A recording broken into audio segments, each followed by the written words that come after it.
Beat 'em ups have been around for almost 40 years now, and Double Dragon has solidified itself as the top, one of the pioneers of the genre. And with the boom of new titles releasing over the last few years, it was time for one of the old dogs to learn some new tricks. This is my review of Double Dragon Gaiden, Rise of the Dragons. So Double Dragon plays out like every other game where you pick a level, beat up some mobs, then fight a boss. Where this game differs though is the fact that there is no set notation in choosing a level. You pick which of the 4 levels you want, and as you complete one, the others become larger and more difficult with more mobs and harder boss segments. Alongside this is a roguelike perk system where after each level you spend cash on a new power up for both of your characters. This roguelike system can increase playtime and you can actually make some pretty interesting builds. And there are also plenty of unlockable characters so you can mix and match to find the best team for what notation of levels you want to play. Overall, with the amount of characters, perks, and non-linear level selection, it allows this game to be fresh, fun, and rewarding. Combat is very simple, with a very low skill floor and a mid to high skill ceiling. There's a normal attack button, a unique attack button that differs for every character, and a button for 3 special moves by using 3 different directions. Using your normals and then finishing with a super and then tagging your teammate to use their super is very fun. And it's also very necessary because if you hit more than 3 enemies with a special attack, you get a special KO, which also produces a health drop.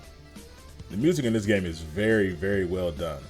There wasn't a moment I wasn't bombing along to the beat as I progressed through the level. Even when the levels seemed to kind of drag on or if I got stuck in the platforming section, I had a very nice beat to accompany me and kind of remove some of the stress, some of the anger I was feeling. There's a lot of characters in this game and they do come in various fashions.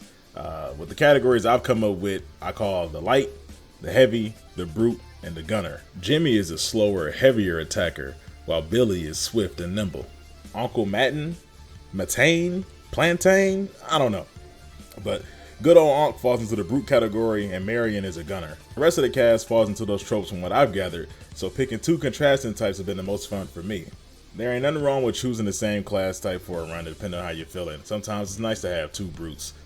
I never really got bored with the levels or the boss designs. I kept trying to try all the different levels at different intervals to try to see which one was more fun, which was more difficult, and to give myself an easier time completing the game. This game is not without flaws though, and they kind of have the same flaws that every beat 'em up has, so I'm not going to grill it too hard. And those main 2 gripes are depth perception and vertical movement.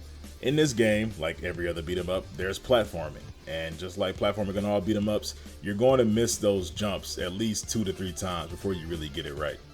And vertical movement. Now, horizontal movement is perfect. You can get perks that can increase your movement speed and you start off the game with the run button.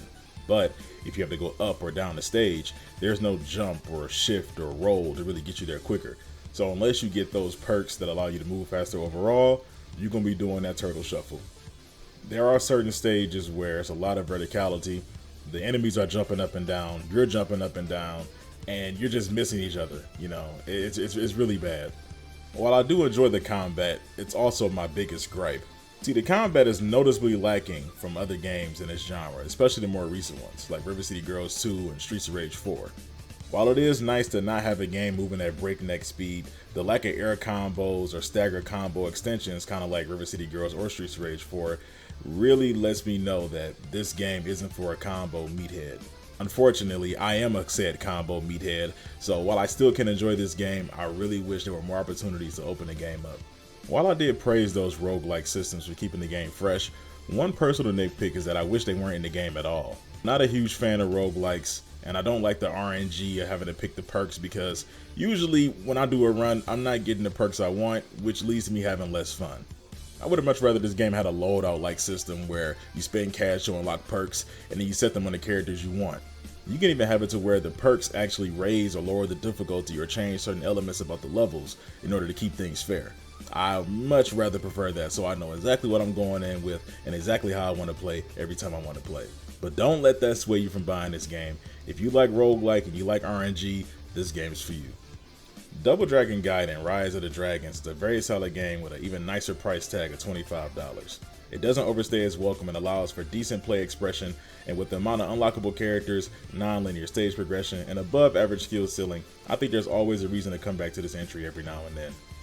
This game really does hit that middle ground of retro and modern style beat 'em ups that I think older and younger fans can both appreciate. All in all, I really do appreciate this entry into the Double Dragon saga. I appreciate this entry into the beat 'em up genre, and this is definitely going to keep us warm and comfy until that Teenage Mutant Ninja Turtles Shredder's Revenge DLC comes out. With all that being said, I rate Double Dragon Gaiden Rise of the Dragons a 7 out of 10. Don't wait for a price drop. It's $25. Go pick it up now. One last thing. I tweeted about this game. I said, Double Dragon Gaiden is a good game, but one patch could really make it pop. And one of the devs hit me up and said, stay tuned. So let's see what the future holds. Thank you all for watching. If you like this video, please like, comment, share, and subscribe for more reviews. This your boy JDoozle701. I catch you with the next video. Peace!